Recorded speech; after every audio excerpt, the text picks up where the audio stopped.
In an era shrouded in the mists of time, within the vast expanse of an uncharted cosmos, emerged the genesis of humankind. How did the odyssey of humanity begin? What secrets lie within our primordial roots? A tale woven into the fabric of the stars. This is the saga of the Anunnaki and their ancient secrets revealed.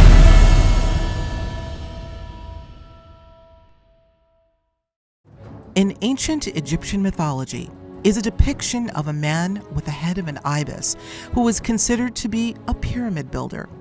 He was also the god of wisdom, knowledge, writing, hieroglyphs, science, alchemy, and judgment. His story weaves through the fabric of ancient civilizations, shaping their very essence. Revered as one of the most influential deities in all of Egyptian history, his legacy stands eternal. His name was Thoth. Thoth was an Egyptian god who ruled over the land of ancient Kemet for 16,000 years. Ancient Kemet is now known as Egypt. He's known as the bringer of wisdom and knowledge. He went worldwide teaching these ancient mysteries all over the world.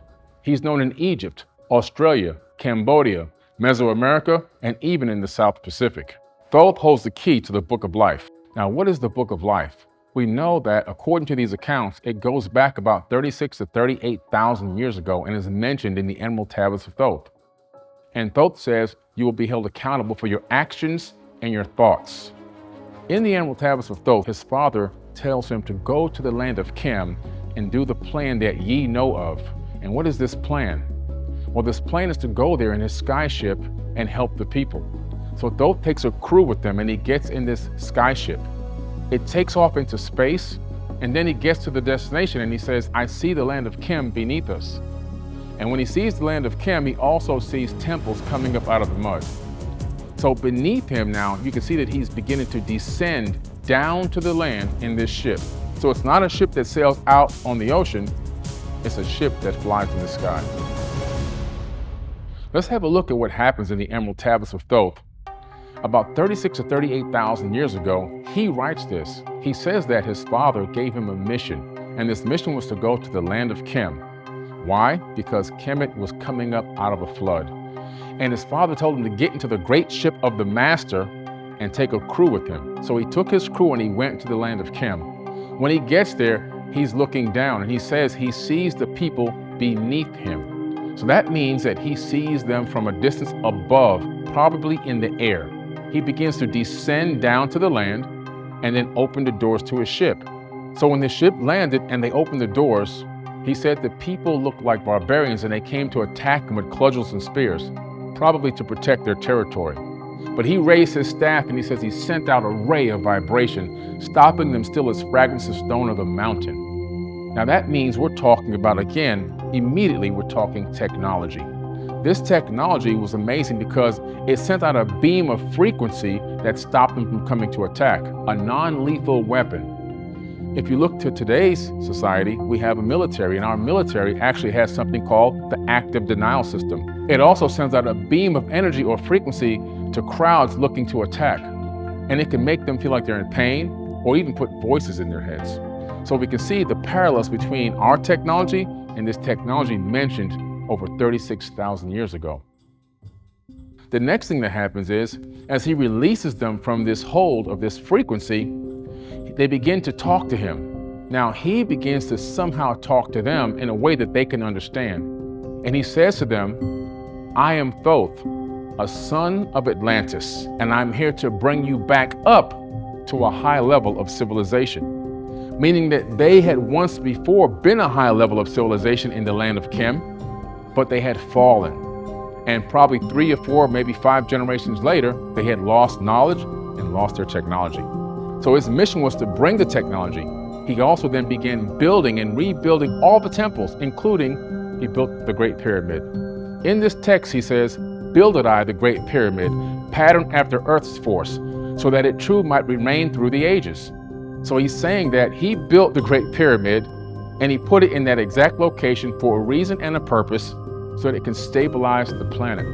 He said to his crew, When we get done here, helping these people and rebuilding their civilization, we need you to spread out around the world and duplicate what we did here. Again, one master architect telling his crew to go out and use the same exact blueprints. Could this be why we see very similar temples and structures all over the entire planet? Why we have pyramids on every continent?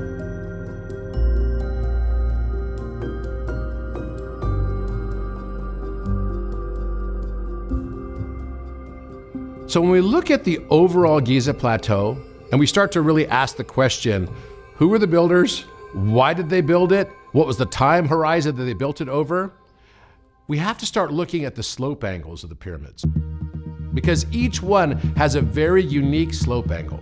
The Great Pyramid has a slope angle of exactly 51.8539 degrees. Now, this is what we would call the apothem slope angle, the center of one of the side faces of the Great Pyramid going right up to the top of the Great Pyramid, then making a cross section within the pyramid. This 51.85397 degrees is very unique, and we don't find it anywhere else. Another angle that we see on the Giza Plateau is from Khafre Pyramid, which has a 53.13 degree angle. So why do these pyramids all have different and very specific slope angles? Is there a reason behind it? Or is it exactly as we have heard from the dynastic Egyptian stories, which is there's a grandfather, Khufu, a son, and a grandson in Khafre and Menkaure. And Menkaure built a smaller pyramid because he squandered his fortune somehow. When we start looking at these proportions would create right triangles. These right triangles have very unique integer-based ratios. So we have 5, 4, 4, 3, and 2 over 1 pi.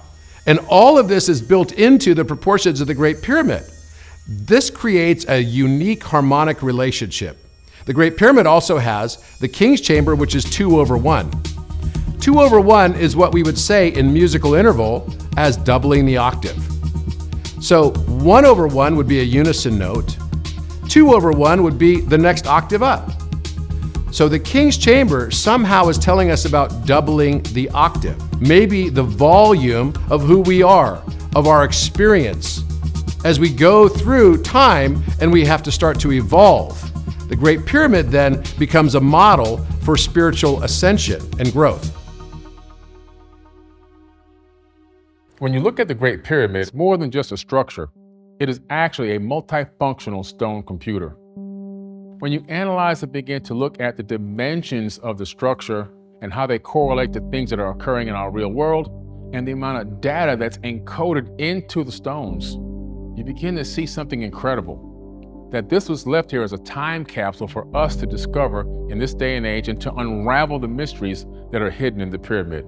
Let's take a look at this first. Underneath the pyramid, there are tubes. Now these tubes are dried out. They're dried out from the Nile leaving the area. But when the Nile ran right up to the pyramids in ancient times, the water would run directly underneath the pyramid. Now, when you have running water underneath magnetized crystal granite, you create something called physiostatic electricity. This will create positive ions that would rise up into the pyramid and then get amped up through the Grand Gallery. In the Grand Gallery of the Great Pyramid, there are slots going up towards the King's Chamber. Now, we know that those slots had rods in them. The rods have been removed, but the slots that held them are still there till this very day. Once the energy moved up the Grand Gallery, it was sent into the King's Chamber, where it was amplified with some type of fusion. From there, the energy would beam straight up through the apex and spread around the region. Crystal obelisks around the area would capture that ambient electricity, and if you had a JED with a cable, you can capture it and do things like gold electroplating or even turn on light bulbs. Watch this video at www.4bk.tv or download the app on your smartphone, Fire Stick app, Samsung TV, Roku, and other app providers.